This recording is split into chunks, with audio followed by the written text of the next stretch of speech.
बोलिए सद्गुरुदेव की जय। संत समाज की जय। भक्त समाज की जय। अभी आप लोग हमारी संतों से भजन व वक्तव्य ज्ञान गंगा से आपको ओतप्रोत किए कि संत हमारे जीवन के आदर्श हैं। भक्त भी अभी हमारे बड़गांव के भक्त जी कहे कि हमारे संत आदर्श हैं, हमारे जीवन के कर्णधार हैं। कि वास्तव में अगर संत न होते दुनिया में तो जल मरता संसार। आदर्श का मतलब यही है अधिक दर्शनी, अथवा उन जो कदम कदम पर चलते हैं, नियम पर चलते हैं, उनके अनुसार हम अनुसरण करके अपने जीवन को सतपथ की ओर ले जाते हैं। क्योंकि न कुछ किया न कर सका न करने योग शरीर, जो कुछ किया सो है किया कहीं कबीर कबीर। भाई नियम तो बताते हैं, यहाँ है का अर्थ है नियम। तो नियम कौन बताएंगे? हमारे संत ही बताते हैं। तब उनके नियम से हम थोड़ा बहुत चल पाते हैं। और हम क्या कर सकते हैं? न हम करने योग्य हैं, न हमारे करने योग्य शरीर है, मगर उनके कुछ शब्द तत्व को कुछ ले लेते हैं, नियम को ले लेते हैं, इसलिए हम कुछ कर पाते हैं। नहीं, हम कुछ कर ही नहीं सकते। इसी क्रम से हम साहिब का रेशम साहब कुछ साखियों के माध्यम से मैं कहने का विचार करता हूँ। मानुष तन सद्गुरु मिलन मोक्षों इच्छा हो, दुर्लभ तीनों परम है पायस योग न हो। मानुष तन सद्गुरु मिलन, पहले तो मनुष्य तन मिलता भी नहीं, और मिल भी गया तो सद्गुरु का मिलन नहीं होता। सद्गुरु का मिलन होता है तब तभी तो मोक्ष की इच्छा होगी, अर्थात अपने पवित्र आत्मा करने की इच्छा होगी। नहीं तो हम विषय वासनाओं में ही तो पड़े रहते हैं।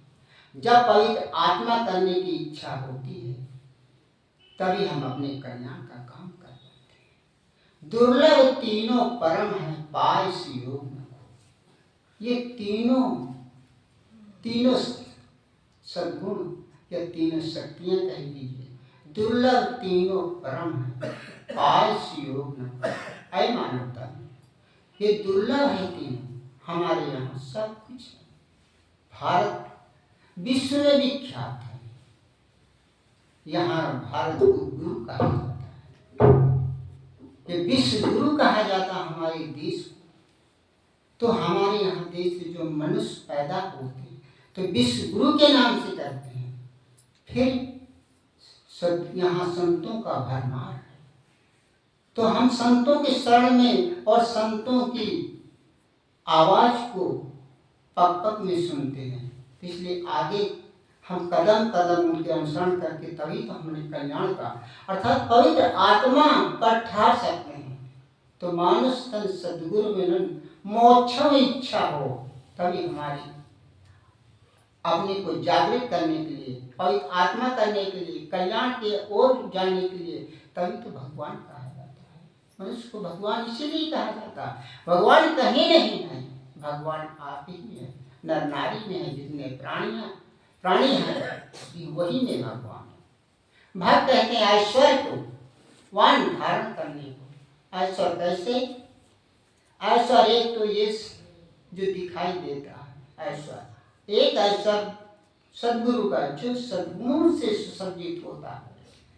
वो सद्गुरु सद्गुणों से पवित्र आत्मा से सुसज्जित होकर धारण किए होते हैं, और उन्हीं का अनुसरण करके हम आगे कदम आगे बढ़ाते हैं। तब हमारी बुराइयां हटती हैं। तो मानुष तन सद्गुण मिलन मोक्षों इच्छा हो, दुर्लभ तीनों परम है पायस योग। पहले के ऋषि मुनि अनेक शब्द कहें, बड़े भाग मानुष तन पावा, सुर नर मुनि सब ग्रंथ ही गावा। ये बड़े भाग से मनुष्य तन मिलता है। तभी तो गाते हैं कि अपने कल्याण की ओर ये अपना कार्य करेगा, क्योंकि इसी में कर्म भूमिका भोग भूमिका, इसी कर्म भूमिका में अन्य योनियों में जाया जाता है। सुख का कार्य करेंगे, अच्छा कर्म करेंगे तो अच्छा कर्म तो हम सुख में ही जाएंगे, बुरे कर्म करेंगे तो पतन की ओर जाएंगे। अच्छे कर्म करो दुनिया में, अच्छे नर कहलाओगे, बुरे कर्म का बुरा नतीजा इसी जगत में पाओ। सतगुरु कबीर साहब ने भी कहा है, मानो जन नर पाए के चूकी अपनी घात, जाए परे भवचक में सही है।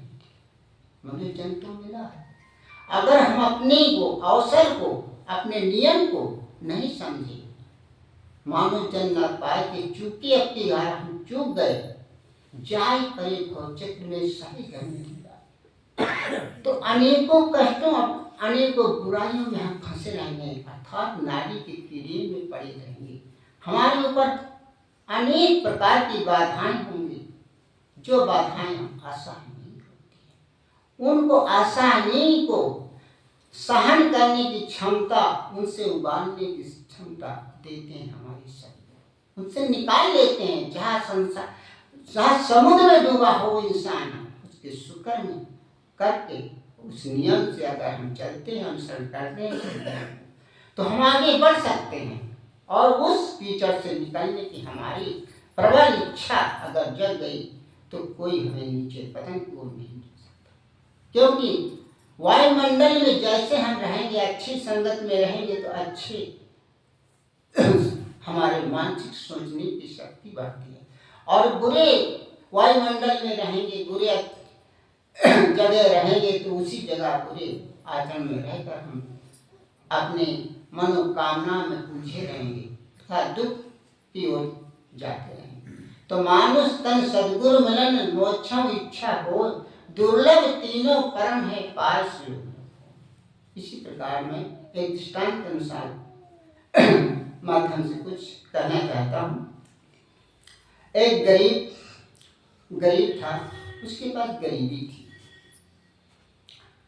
उस गरीबी से उबरने के लिए सोचा, मेरी गरीबी ये हटेगी भी नहीं हटेगी, मैं जाता हूँ भगवान के पास, और भगवान के पास जा करके अपनी ये बात रखूंगा कि मेरी गरीबी कब तक हटेगी। जैसे वो चलता है आगे, कुछ समय बाद एक शेर मिल जाता है, और शेर कहता है, प्रभु भगवान कहाँ जा रहे? तो बोलता है कि मैं भगवान के पास जा रहा हूँ, मेरी ये समस्या है। तो उन्होंने सोचा, इससे बढ़कर और मैं भी अपनी समस्या किससे कहूँ, जब ये भगवान के पास ही जा रहा था, मैं भी अपनी समस्या कहूँ। उसने कहा, मैं भी एक समस्या आपसे कहना चाहता हूँ। हाँ बोलो। कि मुझे कई दिन हो जाते हैं, मुझे भोजन नहीं मिलता, इसलिए भगवान से कहिए जा करके मुझे भोजन मिलेगा कि नहीं, मैं बहुत पीड़ित होता हूँ। जरूर मैं कहूँगा। फिर इसके आगे चले जाते हैं, वो लड़का जाता है।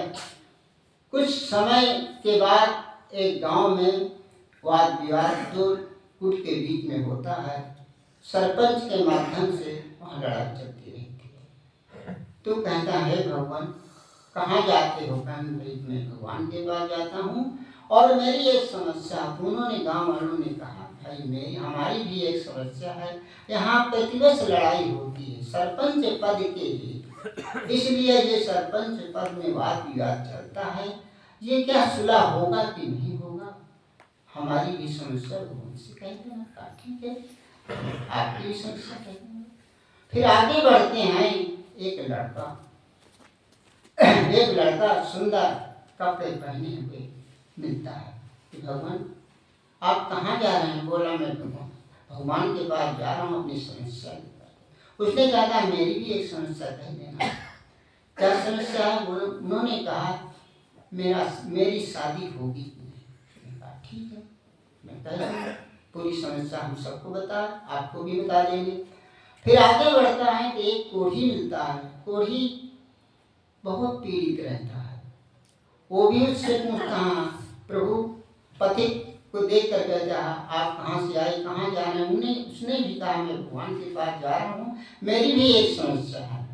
तो उसने भी कहा मैं बहुत पीड़ित हूँ, पता नहीं मेरा ये कोढ़, मैं शरीर का कष्ट मुझे ठीक हो कर दिया है। ठीक है, मैं आगे चलकर मैं भगवान से कहूँगा। धीरे धीरे जाकर के भगवान के पास पहुँचता है। कहता है कैसे आना हुआ?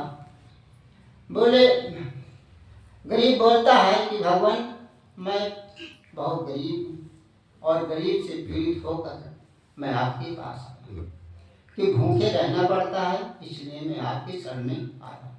ठीक है, तुम्हारी गरीबी ठीक हो जाएगी, मगर 3 सुअवसर मैं आपको देता हूँ और तुम उसमें ठीक हो सकते। 4 लोग देता। कहा ठीक है भगवान।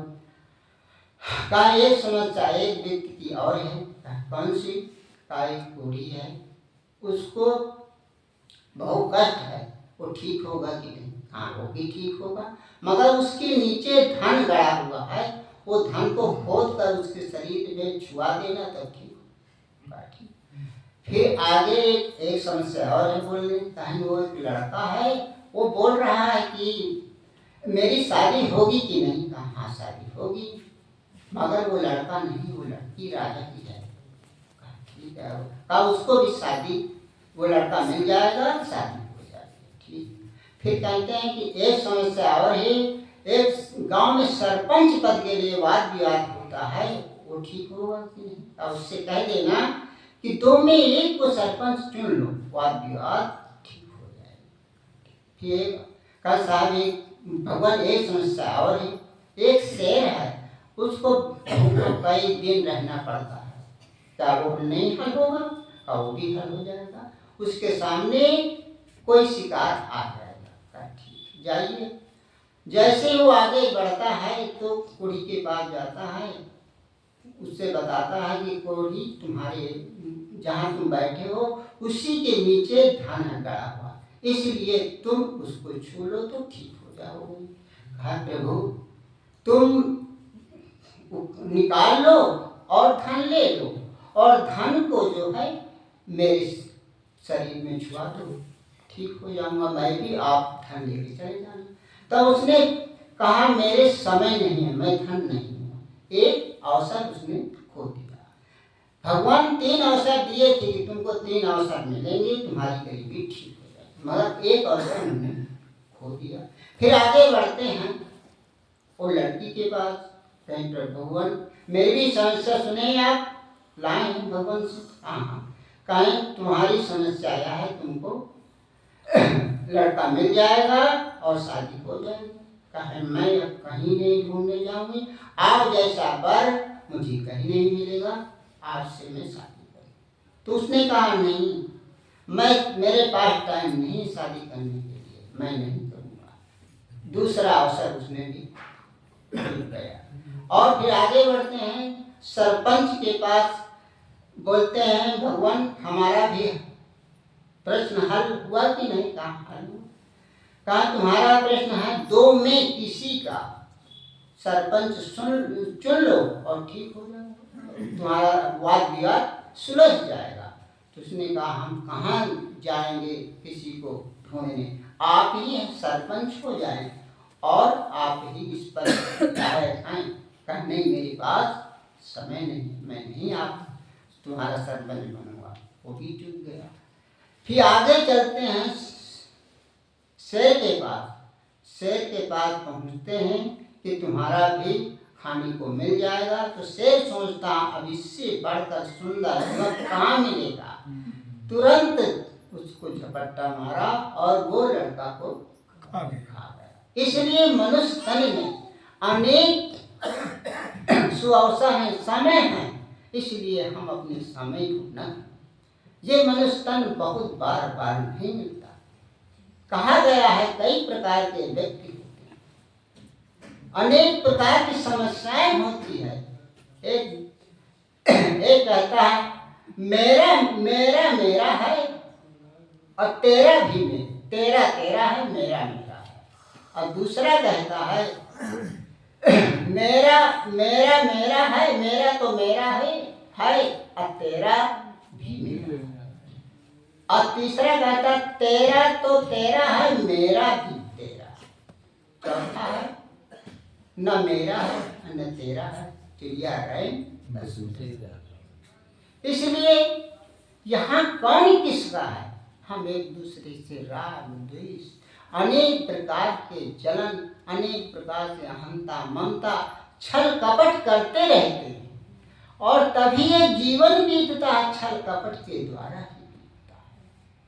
हमारे संत गुरुदेव न होते, महापुरुष न होते तो हम तो कीचड़ के सिवा और कुछ परत ही नहीं हमारे पास, सिर्फ कीचड़ ही कीचड़ है।